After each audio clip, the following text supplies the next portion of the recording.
Olá, quinta-feira, 3 de dezembro de 2020, e vamos aqui para mais uma tentativa de encontrar um caminho para que você conheça aqui minha opinião.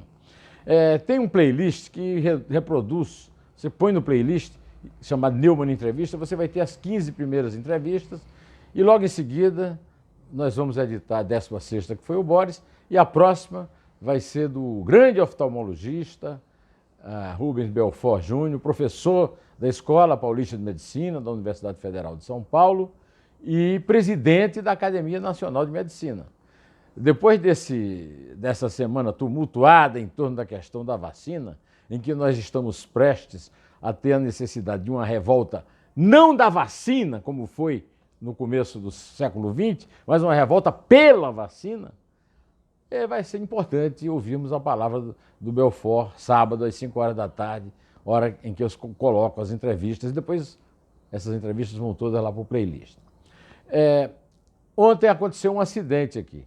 Eu, com a minha inabilidade, a minha imperícia, com a minha incompetência para lidar com a técnica, apaguei sem querer um vídeo no qual eu comentava a madrugada de Criciúma. Coloquei o vídeo a respeito de Cametá, mas eu apaguei o de Criciúma. Apagou o vídeo. Bom, domingo eu não gravo vídeo nenhum, eu vou pôr novamente o vídeo de anteontem para que você veja que eu apaguei mesmo lá no YouTube e não no meu computador. Então o vídeo está lá no computador, domingo eu vou pôr no ar, tá? Bom, e hoje eu escolhi para começar o assunto da vacina, da revolta pela vacina. Eu começo com uma declaração do presidente Bolsonaro. O Bolsonaro disse o seguinte ontem à noite ao chegar ao Palácio da Alvorada: eu não chutei nada na questão do vírus. Tudo que eu falei deu certo. Tudo. Vamos lembrar? Em março, o Bolsonaro previu que a pandemia do novo coronavírus não deveria matar mais do que o H1N1. O H1N1 matou 796 pessoas no Brasil em 2019. Até agora, pelo que nós saibamos, não pelo Ministério da Saúde, mas pelo consórcio dos meios de comunicação, já passamos de 170 mil. Eu me lembro que na época que ele falou isso, se falava numa previsão de 120 mil. Já passamos de 170 mil. Quer dizer, nós vamos ter que dar alguém vai ter que intervir, a Câmara, o Supremo Tribunal Federal, para submeter o presidente da República a um detector de mentiras. Ele mente o tempo inteiro, com a maior cara de pau. Basta ver essa notinha aqui do antagonista que eu acabei de ler para você saber que é um absurdo. Como é que ia matar mesmo? Tudo que eu disse aconteceu. Pelo amor de Deus, como é que pode mentir tanto? Bom, aí o João Dória, depois que o ministro da Saúde, o general intendente, incompetente, o pior ministro da Saúde da história do Brasil, o pior ministro da Saúde do mundo em todos os tempos, Eduardo Pazuello, foi ao Congresso para dizer aos congressistas, senadores e deputados que em março o Brasil vai começar a vacinar, mas que as fábricas de vacina têm propostas muito pífias. Mentira! Ele está aí defendendo o Mandetta, defendendo o Nelson Teich e principalmente o defendendo a si mesmo, né? Mentira! Mentira! O mercado está aí, o Brasil não compra porque o Bolsonaro não deixa. Aí o que é que o João Dória fez? O inimigo número 1 do Bolsonaro deu a seguinte declaração: de forma responsável, segundo a lei, no próximo mês de janeiro, cumprindo o protocolo com a Anvisa e obedecendo aos princípios de proteção à vida, nós vamos iniciar a imunização dos brasileiros de São Paulo. O João Dória também se disse indignado, como qualquer brasileiro decente, com as declarações do imbecil do ministro da Saúde. Agora, uma opinião que eu levo muito em conta, que eu cobrei, inclusive, o estelionato eleitoral do João Dória e do Bruno Covas, que disseram no sábado, véspera da eleição, que era uma fake news a notícia da recidiva. O ministro da Saúde disse que é um repique, e tem muitos já especialistas chamando de segunda onda, né? Eu critiquei o João Dória e o Bruno Covas. Agora, nesse ponto aqui, estou com ele, mas estou principalmente com Gonçalo Vecina. Gonçalo Vecina é um dos mais respeitáveis cientistas da área de imunização no Brasil. Foi presidente da Anvisa. E eu vou aqui ler, porque eu vou ler a declaração ipsis literis do cientista. O plano de vacinação, que parte da existência de uma única vacina, é de um cartorialismo criminoso. Propor que iniciemos a vacinação em março e que, no máximo, alcançaremos 1/3 da população em 2021, significa não realizar nenhum mínimo esforço de tentar oferecer alternativa à população. É uma pública capitulação, é um crime. Tem que ser processado por isso, tem que ser preso por isso. É um assassino. Aliás, 2. O chefe dele, que manda ele fazer isso, e o próprio ministro da Saúde. Agora, em relação ao chefe, ele teve uma notícia ruim ontem, né? É que o Ministério Público Federal, chefiado pelo seu amigo, pelo seu protegido, o petista Augusto Aras, pegou no pé do seu candidato, do candidato do Bolsonaro, à presidência da Câmara para o lugar do Rodrigo Maia em março, quando vai ser iniciada uma vacinação para os maiores de 75 anos, os profissionais de saúde, os loucos no hospício e os índios.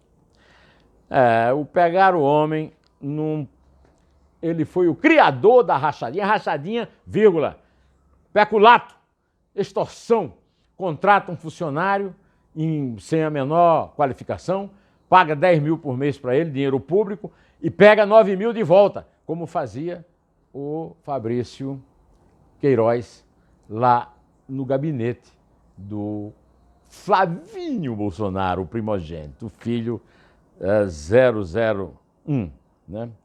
O Arthur Lira movimentou um esquema lá na Assembleia Legislativa de Alagoas, estado dele, né, de 254 milhões de reais.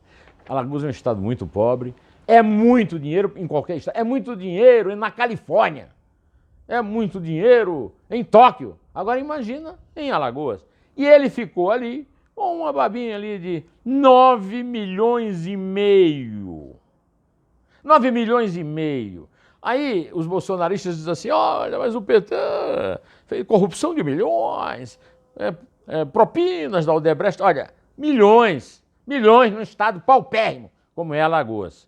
Agora é o candidato a presidente da Câmara do Bolsonaro que está descontente com o Rodrigo Maia, que está lá aplicando um golpe na Constituição que proíbe reeleição de presidente do Senado e da Câmara no meio de uma legislatura, e ele e o Davi Alcolumbre estão espalhando pelo Congresso, que já conseguiram a adesão do Supremo a esse crime contra a Constituição que eles querem praticar.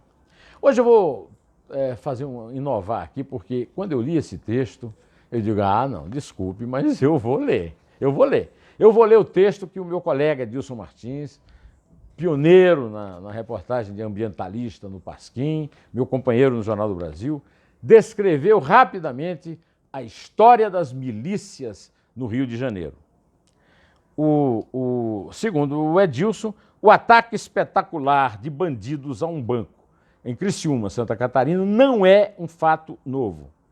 Talvez resulte de um processo longo e vitorioso. As milícias cariocas, por exemplo, têm o seu berço na favela Rio das Pedras, zona oeste do Rio, na segunda metade dos anos 50, quando começa a ocupação imobiliária da Barra da Tijuca. A esse tempo, não era milícia, e sim reação de nordestinos que construíram a Barra aos pequenos roubos e assaltos no interior da favela que se formava. As milícias passaram a ter esse nome e tornam-se decisivas com a adesão de policiais militares, alguns expulsos das corporações, outros nem tanto. Cresceram alcançaram outras favelas, ocuparam a Baixada Fluminense, desculpe, invadiram os negócios, tornaram-se grandes empresas de bandidos, passaram a ter representação na política, elegeram vereadores, deputados estaduais.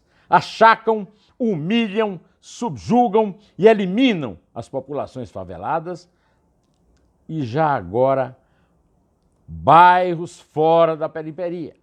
Começam com as cabines nos bairros para evitar roubos de carros, assaltos nas ruas e logo depois a cobrança de pedágio generalizado se torna compulsória. Breve, muito breve, prevê Adilson Martins, chegam aos bairros nobres da zona sul da cidade.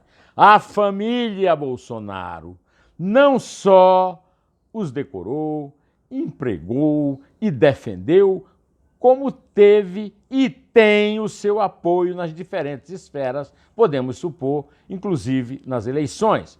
Os governos e prefeitos, desde os anos 50, nunca quiseram os enfrentar, muito pelo contrário, sempre fizeram vista grossa, por conveniência ou por conluio.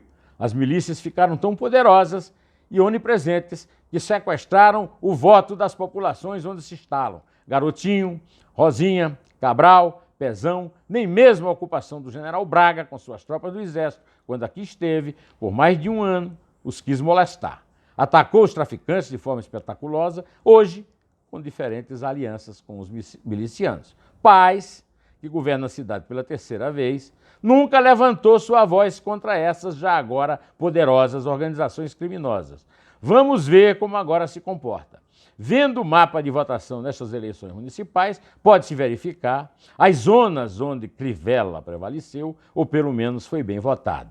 Regiões pobres, favelas, ocupadas e dominadas pelas milícias. Difícil não associar os robustos votos de Crivella, o pior prefeito que a cidade já conheceu, ao poder de sequestro desses votos nas regiões dominadas pelas milícias. Difícil não associar a sólida aliança de certas igrejas e lideranças populistas com o sucesso das milícias na cidade do Rio de Janeiro. Em relação ao vídeo que eu apaguei por imperícia, por impropriedade, por pressa, por falta de manejo, eu vou colocar no domingo, para você ver que eu não estou aqui inventando lorota para justificar o fato de eu ter apagado o vídeo. Eu reafirmo tudo que eu disse ali, na mesma linha do Edilson. O que está acontecendo já é de muito tempo, só que o Bolsonaro, a família Bolsonaro, é usuária de milícias, promotora de milícias, defensora de milícias. No caso específico desses assaltos, o novo cangaço, com que charmosamente querem apelidá-lo, na verdade é antigo. Mas isso não quer dizer que não esteja se beneficiando da liberação de venda de armas e, sobretudo, do cancelamento do rastreamento. E quem disse isso? Não fui eu. Quem disse isso foi a procuradora Raquel Branquinho, que eu li no vídeo para você. E também o general Eusênio Pacelli, que escreveu uma carta para os seus colegas quando foi demitido e foi posto na reserva pelo presidente Bolsonaro, segundo a procuradora, de forma ilegal, porque o controle de arma é do Exército, não é do presidente da República, porque tentou colocar restrições ao fazer rastreamento da arma, o que o Bolsonaro proibiu. Então, no domingo eu ponho de volta o vídeo, se você quiser ver, vai estar lá. Eu já o pus anteontem, apaguei por engano ontem a colocar o vídeo de ontem, voltei a tratar do assunto, não mais em Santa Catarina, mas no Pará, e por enquanto eu vou ficando por aqui, que eu já esgotei a sua paciência e não quero mais abusar dela. Direto ao assunto. Em pé, e só a verdade nos salvará.